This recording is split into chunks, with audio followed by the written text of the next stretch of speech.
10 টাকায় ইলিশ মাছ বিক্রি করে আলোচনায় এসেছেন ফরিদপুরের জনদরদি এক আলেম।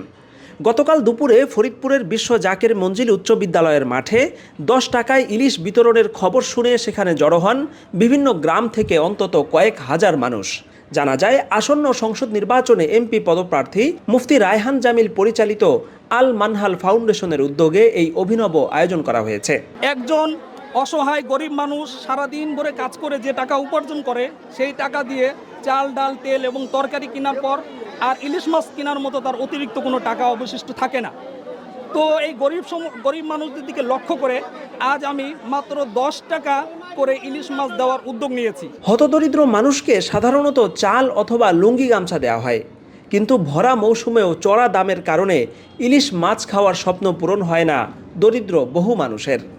তাদের কথা মাথায় রেখেই অভিনব এই উদ্যোগ নিয়েছিলেন ফরিদপুর 4 আসনের এমপি পদপ্রার্থী মুফতি রায়হান জামিল, যিনি ইতিপূর্বে 2 টাকা কেজিতে চাল বিতরণ করে ব্যাপক প্রশংসা অর্জন করেছেন। ভবিষ্যতে তিনি এই কার্যক্রম অব্যাহত রাখবেন এবং হতদরিদ্র জনগণের মাঝে যাতে সুষ্ঠুভাবে তিনি এই সমস্ত জনহিতকর কার্যাবলীগুলি অব্যাহত রাখতে পারে। এদিকে 10 টাকায় ইলিশ মাছ বিতরণের সংবাদ শুনে এত মানুষ সেখানে উপস্থিত হয়েছেন, যা আয়োজকদের কল্পনাকেও ছাড়িয়ে যায়। ফলে ইলিশ বিতরণের এক পর্যায়ে কিছুটা বিশৃঙ্খলা দেখা দেয়। যদিও তার আগেই প্রায় 600 মানুষের মধ্যে 600টি ইলিশ মাছ বিতরণ করা হয়েছে।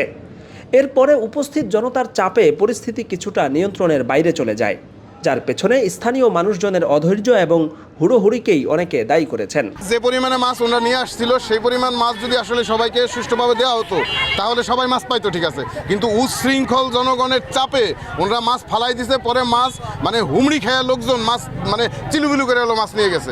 স্থানীয় মানুষজন বলছেন, ব্যাপক জনসমাগমের কারণে শেষ পর্যায়ে এসে কিছুটা বিশৃঙ্খলা দেখা দিলেও মুফতি রায়হান জামিল শত শত মানুষের ইলিশ মাছ খাওয়ার স্বপ্ন পূরণ করেছেন। ভরা মৌসুমেও চড়া দামের কারণে যারা নিজেদের পরিবারের মুখে জাতীয় মাছ ইলিশ তুলে দিতে পারেননি, এমন 600 মানুষের পাতে ইলিশ তুলে দিয়েছেন আসন্ন সংসদ নির্বাচনে ফরিদপুর 4 আসনের এমপি পদপ্রার্থী মুফতি রায়হান জামিল। এ ধরনের ব্যক্তিরা যদি জনপ্রতিনিধি হিসাবে নির্বাচিত হন, তাহলে তারা যে জনতার সেবায় নিজেদেরকে উৎসর্গ করে কাজ করবেন তা নিয়ে কোনো সন্দেহ নেই।